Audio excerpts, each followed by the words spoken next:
అందమైన ప్రపంచం. ఒకవైపు నిత్యం పారే నదులు, మరోవైపు జంతువులు చేసే అల్లరి, పక్షుల కేరింతలు.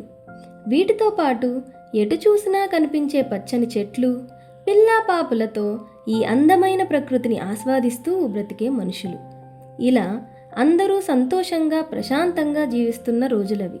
ఏమైందో తెలియదు కానీ మనిషి తన మితిమీరిన తెలివితేటలు, తన దురాశతో చేసే వికృత చేష్టల వల్ల ఈ ప్రపంచంలో ఉండే అన్ని జీవుల మనుగడను, చివరికి తన మనుగడనే పెద్ద ప్రమాదంలో పడేశాడు. ఫ్యాక్టరీస్లో నుండి వెలువడే గ్యాసెస్ని ప్యూరిఫై చేయకుండా ఇష్టానుసారంగా వాతావరణంలోకి రిలీజ్ చేయడం, తాను వాడేసిన ప్లాస్టిక్ బాటిల్స్ని రివర్స్లో, ఓషన్స్లో పడేయడం, పెట్రోల్ డీజిల్ వెహికల్స్ని పరిమితికి మించి యూజ్ చేయడం, తన స్వార్థం కోసం అడవులను సైతం ఆక్రమించడం, ఇలా చెప్పుకుంటూ పోతే లిస్ట్ చాలానే ఉంది. యాజ్ ఎ రిజల్ట్ కొన్నిసార్లు వర్షాలు అస్సలు పడక కరువులు రావడం, కొన్నిసార్లు అధిక వర్షాలతో వరదలు రావడం, ఇవి చాలవన్నట్టు కొత్త కొత్త వ్యాధులు పుట్టుకు రావడం, ఇలా ఎన్నో వైపరీత్యాలు జరుగుతున్నాయి. కొన్ని రోజుల తర్వాత ఈ ఇండస్ట్రీస్ నుండి వచ్చే స్మోక్ సన్లైట్ని బ్లాక్ చేయడం వల్ల సన్ రేస్ ఎర్త్ని టచ్ అవ్వకుండా మానేశాయి. ఈ ప్రాబ్లమ్స్ అన్నిటినీ ఫేస్ చేయడానికి water purifiers, air purifiers and artificial సన్లైట్ని మనిషి కనుక్కున్నాడు. కానీ ఇవి కూడా అతన్ని ఎక్కువ కాలం కాపాడలేకపోయాయి.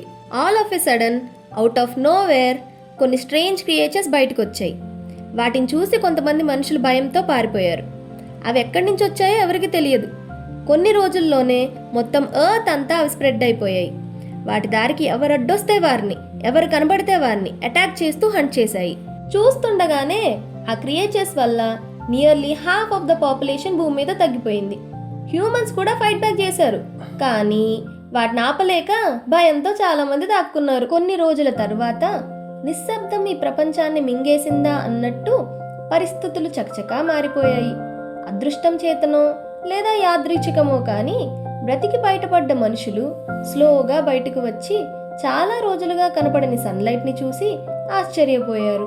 అదేవిధంగా పక్షులు, జంతువులు, ఇలా అన్ని రకాల జీవులు ఒక్కొక్కరుగా బయటకు వచ్చాయి.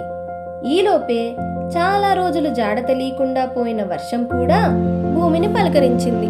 ఇంతకీ అసలు ఏం జరిగిందంటే, ఆ టెరిఫైయింగ్ క్రియేచర్స్ బతకాలంటే polluted air, polluted water and plastic waste కావాలి.